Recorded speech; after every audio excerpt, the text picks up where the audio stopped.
Welcome to GearHeads. So I'm here today with the 1997 Jeep Cherokee with the 4-liter straight six. This is a great car. These 4.0s are super reliable and last forever, even if you don't take care of them, which is awesome because as a mechanic, I never get to work on my own cars as often as I work on everybody else's all the time. So this thing's been good, but it needs to pass smog soon, and I have had an intermittent check engine light coming on and off the last several months. The first one was actually a random transmission code, but like I said, it really actually would only come on once every month or two, and it would just go away on its own. Up until about a month ago, that is, when the check engine light came on and stayed on.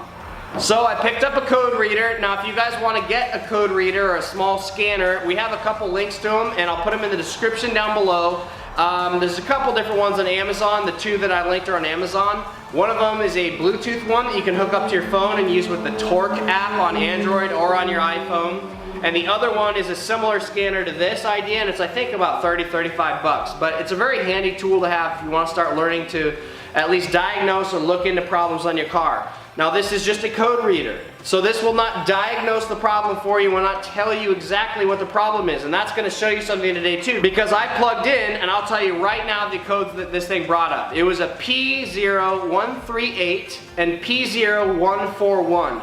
Both of those have to do with the oxygen sensor not working. In this case, it's the heated O2 sensor. So let me look at my notes and see which one specifically said what. So the P0138 says Downstream O2 Sensor, and it's bank 1. This is a straight 6, so usually they'll all be on the same bank unless certain manufacturers, not the Jeep, but some manufacturers might have the first 3 as one bank and the second 3 as a second bank, kind of like it would if it was a V6. But that's besides the case. Anyways, bank 1 sensor 2, which is the secondary O2 sensor on this thing, which is about halfway back down on the car if you're going by the exhaust, and that says O2 sensor shorted high, which means it's shorting the voltage out, and obviously it's not working properly. And the second code was a P0141, and that says heater failure. So not only has the thing shorted out somewhat, that one says that it's not working or operating at all anymore as it's supposed to. So there's a few different things to check before you just go swapping parts out, because I know you read those codes and you say, oh hey, that's probably just a bad sensor right there, huh? I'll just go buy one, throw it in. But before you do that, do yourself a favor, properly diagnose it by testing the components first, checking all the wiring, and making sure that it's not something else, or at least something simple and stupid, before you spend money and spend your time swapping something out that you may or may not need. So let's crawl under this thing and take a look, and I'll show you guys some stuff of what to look for. Okay, so we're underneath the car right now, and towards the back of the car, behind the transmission, underneath the drive shaft, you'll find your catalytic converter right here, and on the back side is this heated O2 sensor. Now, you're not going to be able to really tell anything about it just looking at it. Even if you were to take that thing out and look at it, it still wouldn't give you any useful information onto whether it's actually working well or how it's working. But the first things we're going to want to do is check the wiring on this thing. So follow the wiring back, and this is something I already found, so I'm just showing you guys things to check for. But you follow the wires up, and I actually tucked them up here over the drive shaft, and take a look at the drive shaft. Do you see, if you look closely here, and you don't even have to look that closely, it's kind of a little bit of surface rust all along this thing, dirt and grime over the years, and then right here it's all rubbed clean and smooth. Now, I wonder why that is, you might ask. Now, what happened is, here's the rest of the wiring. It's coming over the top of the drive shaft going down here, and the reason it's up here is because I tucked it up over the top of this emergency brake cable right here. Now let me unplug this thing, because we're going to want to unplug it to do some testing and confirm good or bad parts here, but whoop, there we go. Alright, so that's the harness going back to the chassis, up to the computer, etc. But what I found out is that that thing has a hanger on it that's broken, and this whole piece here had literally been rubbing down on top of the drive shaft itself. So if you look at this wiring harness right here, you'll see it's all eaten up. So this is all eaten up. Let me just go ahead and scrape this plastic off, because it's pretty much useless at this point anyway. And we want to get in there and show you guys. And I haven't even looked super closely yet at the wires, but here we go. So we've got 4 wires going to this sensor. We've got this black with a yellow stripe. We've got this, looks like a black with an orange stripe. Oh wait, no, that's just The black is just grime buildup on it, isn't it? Oh no, I guess it is. Orange or something with a black stripe. And then we've got a green one with a white stripe, and look at that one, guys. You can totally see this one. Look at that, all that copper sticking right out right there. It's amazing that the check engine light shut itself back off. It's there's just enough current flowing through it still that it's still working technically, because when I tucked it up away, the check engine light actually went away on its own. But there's just a tiny strand of wire there holding this thing together. That has been eaten almost completely away. And surprisingly, at least, if you look at these other ones, they actually look to be completely fine. There's not even any signs of rubbing on them from the drive shaft or anything else. So I can already pretty certainly say the reason I was having a problem is because of this wire right here. But just to show you guys what to look for, because this may or may not be your problem, you could roll under here and this could all be totally fine, tucked up and mounted the way it's supposed to be. If that's the case, then you're going to want to actually test your O2 sensor itself. So let me pull that cable back over here. And we're going to want to test a couple pins on here for resistance and see if we get the proper values. And then you also can flip your key on and check for the proper terminals on here and see what they are supposed to be. One of them is supposed to be there's a ground, and you can check for a ground. And I'll have to double check real fast which wires are which on here because I don't remember off the top of my head. But we'll want to check for a ground and check for power with the ignition on as well. And then this one here is a resistance value, like I said. So if you look on the back side of this harness, there is two black wires, or it's a black and a gray, and then we've got two white ones on this side. One of them's completely white and the other one's white and black, it looks like. Either way, that is our heater control circuit. So the two white wires is what we're going to want to test, and we want to find continuity between them, and the proper values are supposed to be between, we're going to go ahead and test for 4 to 7 ohms of resistance. Now you're going to need a multimeter, and you're probably going to need some small leads that will actually fit into those little holes there. You can get them on Amazon. I'll throw a link in the description. If you don't have a multimeter, if you're looking to work on your own car, you definitely need to buy one, so we'll have a link in the description for that as well. This is just a simple multimeter. I've used it plenty of times so far and it works great. So let me turn it on, and I can't do both things at once, so hold on. I do have this on a mode where it'll beep at you if it finds continuity. So my test leads will beep like that if it finds continuity, and it will tell me on the screen what it is. So I'll have to just tell you guys. So there's the two white wires. That's going to be these two on the closest side of the connector. So you want to be careful when you do this not to damage connectors. But there we go. And I am getting right now 0.38. Okay, so this is actually measuring 3.8 ohms from between those white wires on that circuit. And that's actually slightly out of spec, but it's really close. Spec, like I said, is 4 to 7.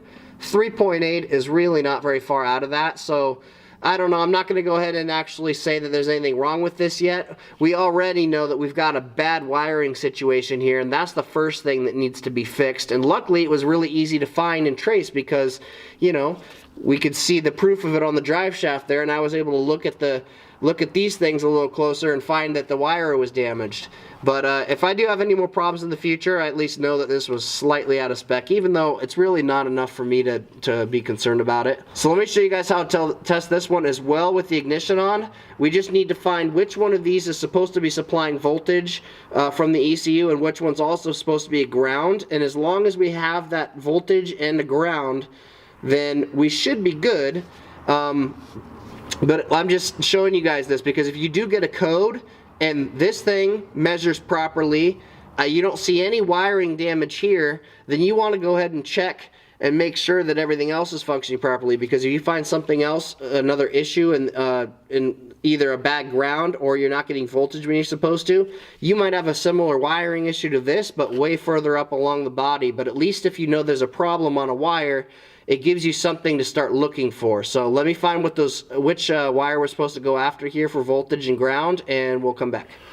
Alright, so on this connector on a 97 Jeep Cherokee with a 4-liter, it's going to be the green and white wire is the one bringing voltage down from the ECU to power the heated O2 sensor. So the weird thing with this one though is it's actually wired in somehow with the fuel pump relay, and meaning that it only turns on when the fuel pump's supposed to be turned on. So go ahead and cycle the key mat. And then we put the test light in here, and hold on, there we go. There you go, and you see it comes on. Here, do it again. There you go, it comes on for like 2 seconds and shuts off, and at the same time you can hear the fuel pump priming. But if you start the vehicle, it should stay on. Go ahead and start it, Matt. There we go. All right, leave it running. I'm gonna test it the connector side. All right. Yeah, so I just came over to the actual pin on the connector, and there's like a super thin strand of wire left there, but it's obviously not actually providing enough voltage to light the test light in the connector. So we definitely know this is bad, and it's a good news to know that we have voltage when we're supposed to, coming up from the front of the car there. And we already tested the O2 sensor. It seems to be at least all right for now. So all I got to do is go ahead and cut this. Maybe add a short length of wire. I probably don't need to though. I think it's long enough either way. But go ahead and crimp this. Use some vacuum shrink over this so that it seals it and weatherproofs it properly. And this should be a good fix. Alright, I'm not going to actually add any length to this wire. It doesn't need to be longer. If anything, the shorter it is, the better it'll be. It'll keep it from falling down onto the drive shaft again. Even though this time, when I get it back together, I'm going to zip tie it up to the e-brake cable. I'm not going to use this original connector that was there because I don't really trust it anymore anyway. So now it's cut. We just need to strip it. Okay, now these are stripped. Before you put your connector in, if you're going to use vacuum shrinking, which I highly recommend, vacuum shrink tubing, slide that down over the wire first, and it looks like I might have to pull this back further. And you know what? I'm just going to rip this factory retainer there off, because obviously it didn't even do its job to begin with, and it let the thing fail. So just pull that back out of the way. Did its job for 20-something years. Fine, I guess it did do its job for 20 years, but then either it fell. Ah, crap! I got something in my eye. Something just some crud and oily crap from the body that fell in my eye. Yeah. Yep. All right, so we got the heat shrink tubing slid down further on the line. Now let me go ahead and put this. Gosh darn it, my gloves. My gloves are making me throw it on accident. Now let's go ahead and slide the connector on here. If you're doing this kind of work, it always is nice to have a good set of actual crimps, because they work a lot better than the ones built into the strippers that you can buy. Those things never crimp as well as you want them to. So, alright, got that side crimped. And then you know what actually a good trick to do for me is I go ahead and just hold the other side of the connector with the crimps. And then I take the wire, I slide that in while I'm already holding it with the crimps, and then just squeeze and you're good to go. I'll just squeeze the middle section too for where the wires are at. Make sure they're nice and snug, and then always double check. See? Oh my gosh, look at that. See, I just said always double check, and I pulled on it and it actually pulled out. So I'm glad I double checked that. Man, crappy connector I guess, huh? See, and then look at that one. That, of course, that side's good. That side doesn't want to come back off. Matt, can you get me another one? That's really crappy. I don't know why that side didn't seem to take properly. Oh, man, I had to pull real hard, so I know that side was decent. Oh, look at that. It took some of the wire with it, so I'll have to strip it a little bit further, I guess. Alright, round number 2. Let's try that again.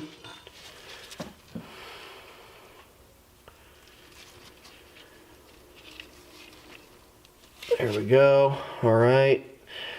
I think what might have happened on the last one is it just didn't get in there quite far enough. So let me just make sure it gets in there all the way.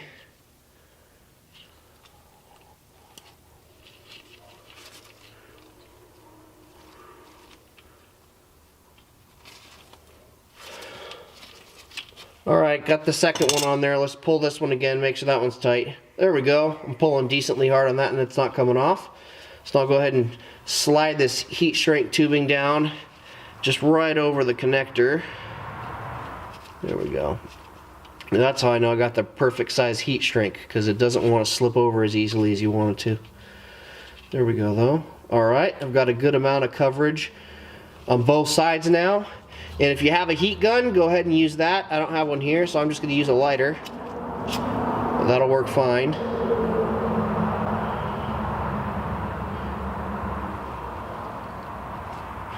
Alright, so let's go ahead, before we hook this back up, I will go ahead and just tuck the wires back into this shielding here.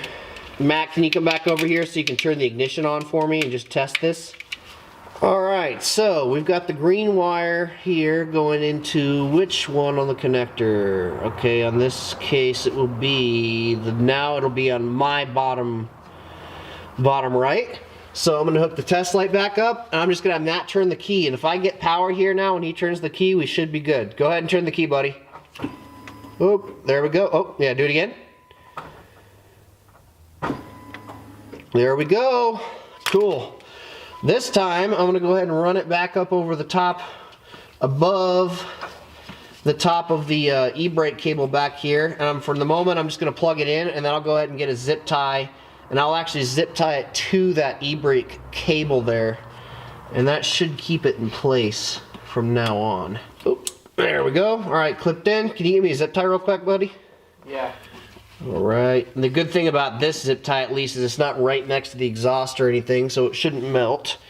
It should actually be able to just sit up there and hang out and not have any issues over the years it will sit there, because I'm sure this car will last many more years. Alright guys, now that is it. I think that was a very good example of why you don't just see what code the car has and replace that part. You can't always assume that just because there's a code for something that that specific part is bad. A lot of times there's multiple things that could cause a certain code, or in this case it was bad wiring that caused that code to come on, not because the sensor itself was bad. And also showing you, you know, we tested the sensor itself and the sensor seemed to be pretty close. It was supposed to be 4 to 7 ohms. I'm gonna call 3.8 close enough for now. But if I do have more issues later, at least I have a direction of where to go and I know what to look for. And you want to test that, you want to test the sensors, and if possible, you always want to test the wiring to the ECU as well, because if that issue that I had right there with that chafed wiring harness had been further up somewhere and I hadn't bothered looking for it and I just replaced the O2 sensor because I said, oh, the wiring looks good real quick, you know, I might have ended up buying an O2 sensor, putting it in for no reason at all. So anyways, by the way, if you're following this video and you did see all the stuff I just did and I showed you where that O2 sensor was, if it turns out you had a bad O2 sensor, it tests bad, then go ahead and just replace it. I think on this car and on most cars it's a 22 millimeter, but a lot of times they're very rusty in the exhaust, so I know they can be a pain. If they are giving you a lot of trouble, you can get a specific socket for O2 sensors. It'll be a little bit longer and it has an opening so that the wires can come out, but you can still get a socket and a socket wrench over it. And the reason why is because sometimes if it's really rusted in there, you can't break them loose super easy with an open end of a wrench. But most of the time, if you just go ahead and spray it with some penetrating oil, maybe heat it up with a torch if you need to, you should be able to bust them loose. Either way, I hope this video helped you guys out. If you want to use some of the tools that we used in this video, the diagnostic tools that anybody can find very helpful if they're trying to learn how to work on their own car and learn how to diagnose things, we used a scanner, we used a multimeter, and a test light. So I'll have links in the description to all 3 of those things here. And between those 3 things, you'll be able to solve or at least diagnose pretty well almost any issue that you could have on your vehicle. Maybe not everything, especially because a lot of it takes experience and takes a little bit of resources to, to know what to look for. But you'll be well on your way to learning more and doing more if you do that. So anyways, if you guys have any more questions or you guys want any more help, go ahead and comment down below. Also, if you guys just want to say you enjoyed it, please tell us that as well. Subscribe, check out our Instagram and our Facebook, and as always, keep wrenching.